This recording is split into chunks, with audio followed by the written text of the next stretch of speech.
Hi hello అండి, ఎలా ఉన్నారు? నేనైతే చాలా చాలా బాగున్నాను. మీరందరూ కూడా బాగుండాలని మనస్ఫూర్తిగా కోరుకుంటున్నాను. సుగుణ వంటింటికి స్వాగతం. ఈ రోజు అయితే నా స్టైల్లో చికెన్ కర్రీ చేయబోతున్నాను. చాలా చాలా టేస్టీగా ఉంటుంది. రైస్ లోకి కానీ, చపాతీలోకి కానీ, పుల్కాలోకి కానీ, ఇంకా బిర్యానీలోకి, బగారా రైస్ లోకి, దేంట్లోకైనా సరే చాలా టేస్టీగా ఉంటుంది. సింపుల్ గా ఉంటుంది. టేస్ట్ అయితే మాత్రం అద్రిపోతుంది. మరి నా స్టైల్లో ఏ విధంగా తయారు చేసుకోవాలో చూసేద్దామా? Welcome back to my channel.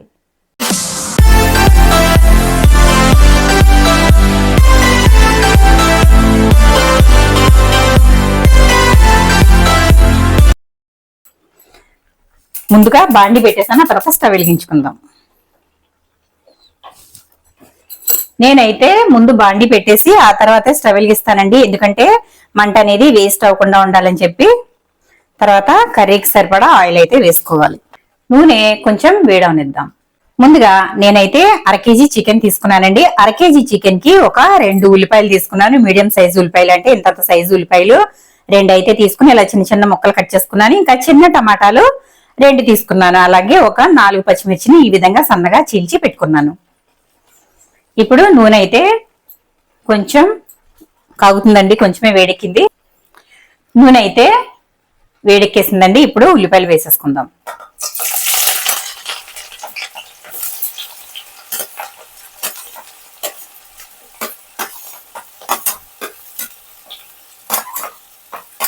అలాగే పచ్చిమిర్చి కూడా వేసేసుకుందాం.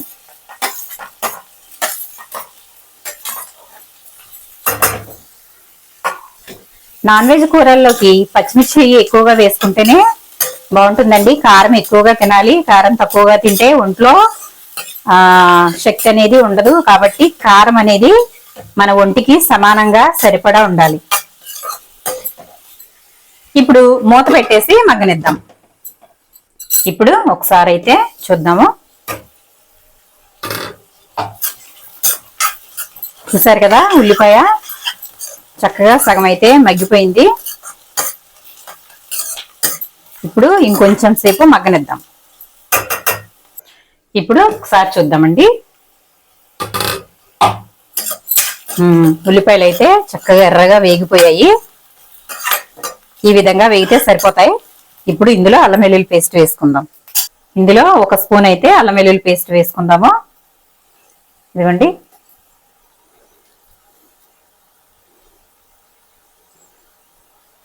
అలాగే ఇంకొక 1/2 స్పూన్.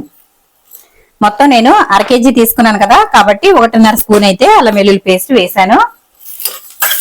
ఇదంతా ఒకసారి ఇలా బాగా కలిపేసుకోవాలి.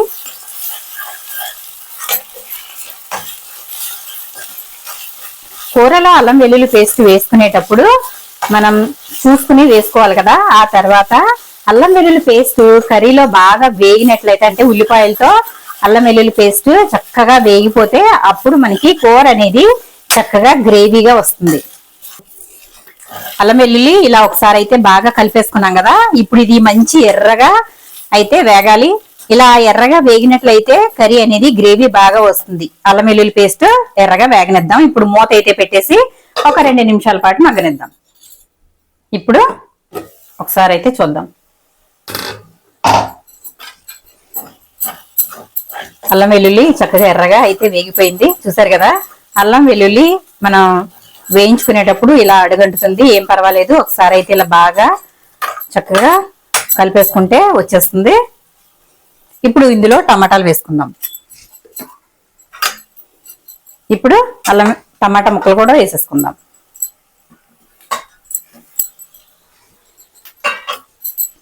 చాలా మంది కూరలో టమాటా అయితే చికెన్ లో వేసుకోరు, కానీ టమాటా వేసుకోవడం వల్ల చాలా టేస్టీగా ఉంటుంది. కొన్ని సార్లు స్కిప్ చేసినా పర్వాలేదు.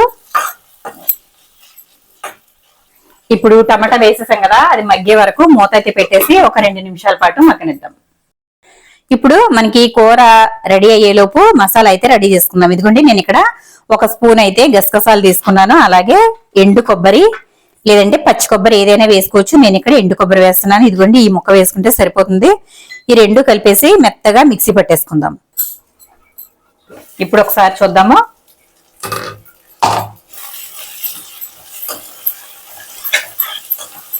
టమాటా మనకి సగం వరకు మగ్గిపోయింది కదా. ఇప్పుడు ఇందులో చికెన్ అయితే వేసేసుకుందాం.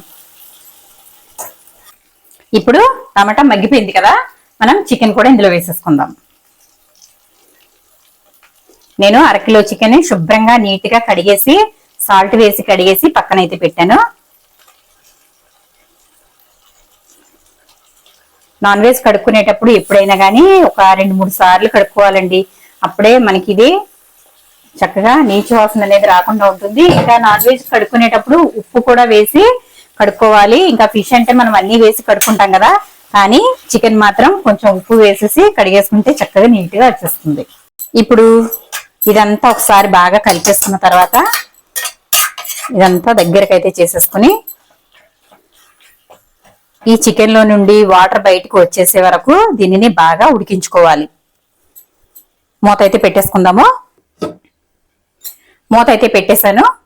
చికెన్ వండుకునేటప్పుడు మనకి చికెన్ లో ఉడికేటప్పుడు వాటర్ వస్తుంది కదా, ఆ వాటర్ అయితే బాగా దగ్గరగా అయితే ఇంకిపోవాలండి. అప్పుడే కూర అనేది టేస్టీగా ఉంటుంది. ఆ నీళ్ళల్లో చాలా మంది అందులో నుండి వచ్చిన వాటర్ లోనే ఉప్పు, కారం, పసుపు ఇవన్నీ కూడా వేసేసి ఇంకా ఆ వాటర్ తోనే వండేస్తూ ఉంటారు.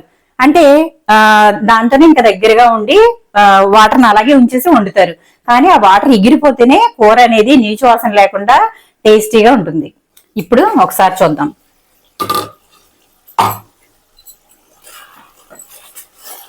ఆల్మోస్ట్ మనకి వాటర్ అయితే చక్కగా మగ్గిపోయాయి. ఆయిల్ కూడా బయటకు వచ్చేసింది చూడండి ఒకసారి.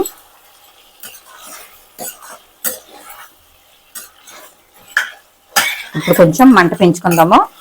నూనె అయితే అంతా పైకి తేలింది కదా, నీళ్ళు అయితే ఇంకిపోయాయి. ఇప్పుడు ఇందులో మనం కారం, పసుపు అలాగే ఉప్పు వేసేసుకుందాం. కారం అయితే వేసుకుందాము. నాన్ వెజ్ లో కొంచెం కారం ఎక్కువగానే పడుతుందండి. అందులో నేను చెప్పాను కదా, మేమైతే కారం ఎక్కువగానే తింటాము.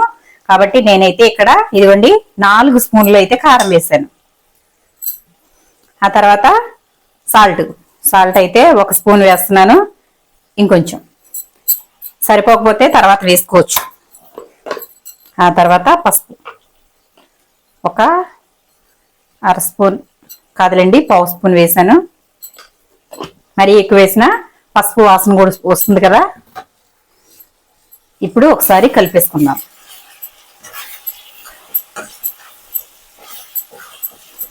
అప్పుడే వాసన గుమాయించేస్తుందండి. చాలా చాలా బాగుంది. నాన్ వెజ్ అంతే కదా, వండుతూ ఉంటే వాసనకి ఆకలి రేగుతూ ఉంటుంది.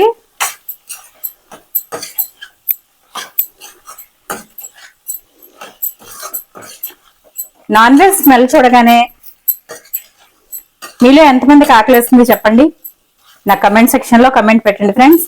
నాకైతే తలుచుకోగానే ఆకలేస్తుందండి నాన్ వెజ్. అంత ఇష్టం నాకు నాన్ వెజ్ అంటే. ఎక్కువ చికెనే ఇష్టం అండి. చికెన్ తలుచుకోగానే ఆకలేసేస్తుంది. బిర్యానీ పేరు వినగానే బిర్యానీ తినాలనిపిస్తుంది. మీలో ఎంతమందికి అనిపిస్తుంది అలాగా? నాకైతే కంపల్సరీగా అనిపిస్తుందండి. చూసారు కదా, కారం వేసేసి మనం కారం, ఉప్పు, పసుపు అన్ని వేసేసిన తర్వాత ఇప్పుడు ఒక 2 నిమిషాల పాటు ఆయిల్ బయటకు వచ్చే వరకు ఇది మగ్గనిద్దాం. మూత పెట్టి ఒక 2 నిమిషాల పాటు మగ్గనిద్దాము. ఇలా మగ్గడం వల్ల కారం అనేది పచ్చి వాసన రాకుండా ఉంటుంది. అంటే మనకి వెంటనే కారం, ఉప్పు వేసేసి ఆ తర్వాత వాటర్ వేసేస్తూ ఉంటారు చాలా మంది. అలా వేసుకోవడం వల్ల ఏంటంటే కారం పచ్చి వాసన వస్తూ ఉంటుంది. అదే మనకి ఈ విధంగా నూనెలో మూత పెట్టేసి చక్కగా మగ్గనిచ్చినట్లయితే కారం పచ్చి వాసన అనేది రాదు. ఇప్పుడు ఒకసారి చూసేద్దాం. చూడండి నూనె ఎంత బాగా పైకి వచ్చిందో.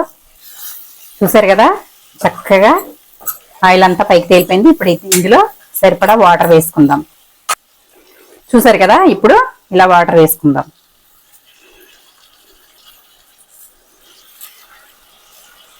ఇలా గరిటె మీదుగా పోసుకున్నాం అనుకోండి, గరిటెకున్నదంతా కూడా కారం ఇదంతా కూడా ఇందులోకి వచ్చేస్తుంది. గరిటె కూడా క్లీన్ అయిపోతుంది.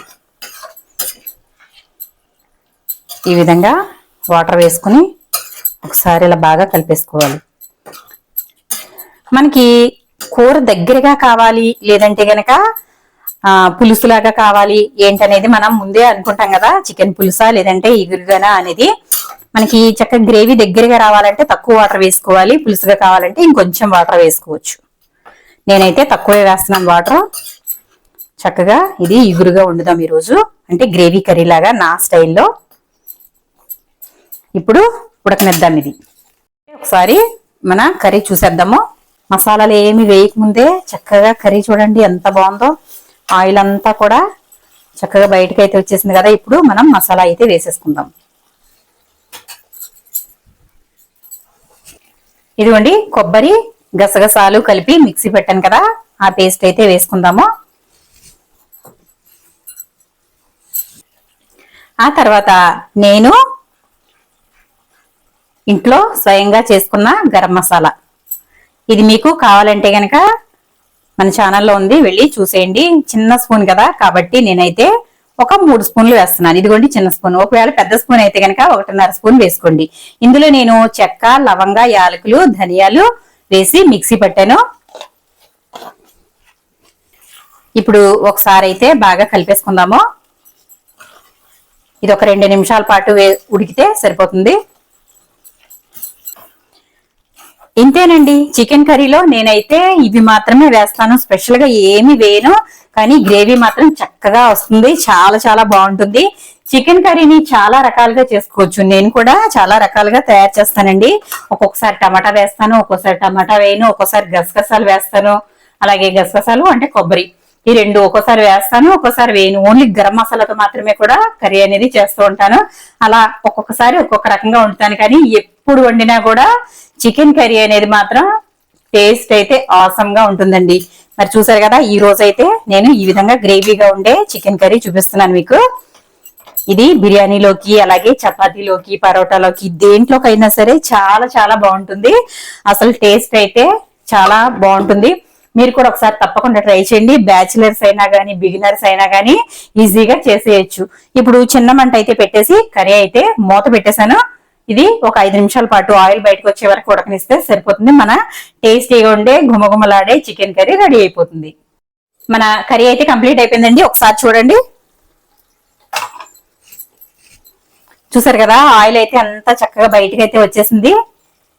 మన గుమగుమలాడే చికెన్ కర్రీ అయితే రెడీ అయిపోయింది. ఇప్పుడైతే ఒకసారి టేస్ట్ చూద్దాము, ఉప్పు సరిపోయిందో లేదో చూసేద్దాం.